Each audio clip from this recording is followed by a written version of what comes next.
what I love doing is I love working with authors and helping them get through their own personal barriers to success. I'm going to be talking about why, as human beings, we're not always conditioned to achieve the success that we want and what we can do about that. Okay? My job at Friesen Press is to work with authors, to coach them through this, and to help them through some of the, the fears that come up along the way. And so I'm going to be discussing some of those in the talk today. I've had the privilege of working with a number of different authors, and I've seen those that have gone out and created real success, and I've seen those that have struggled. And in talking to both of them, I've been able to understand, without my own background in coaching, as to what it is about individuals that can get in their own, how they end up getting in their own way when it comes to the marketing side of things. Okay. The human mind is seldom programmed for success. Okay?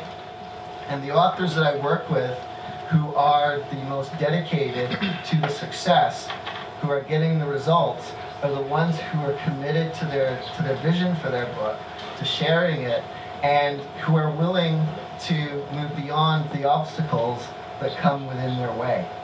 To quote here, you'll see, we are programmed from a young age to believe certain things about ourselves and our world. And some of the things that we are programmed to believe aren't necessarily helpful for us when it comes to getting our book out there.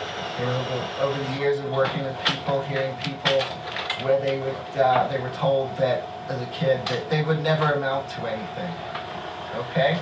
Or that they're not good enough, okay? And these are thought patterns that they would pick up at a young age, and like a broken record, it would get played over and over and over again. Hear them in the language of authors on a daily basis. And unless somebody has worked through those fears or those belief patterns themselves, they can't necessarily see it within themselves. So my work with individuals is to listen to the language that they're using on a moment-to-moment basis when they're talking to me about marketing their book. I am listening into language. I am listening into the words, the way that they are talking about themselves.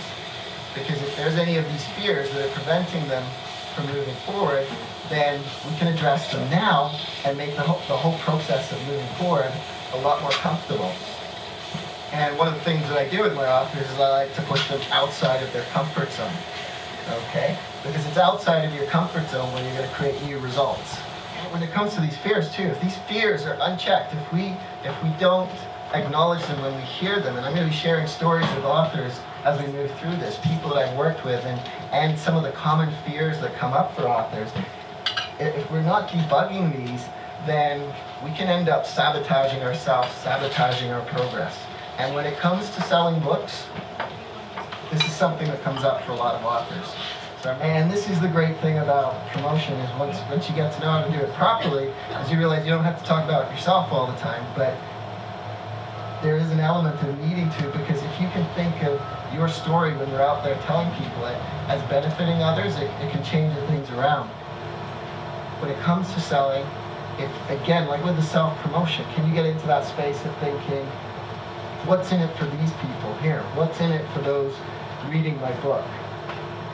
To take it beyond you and your fears of actually selling. And once you start doing that, like, think of doing it one person at a time. You sell it to one person you know is interested, and they buy it. We've had authors, calling us and say, I've sold my first book, and they're just ecstatic about it. It's like, okay, keep that going. You're going to get rejections. Not everybody's going to buy your book, okay? But when people buy your book, celebrate it.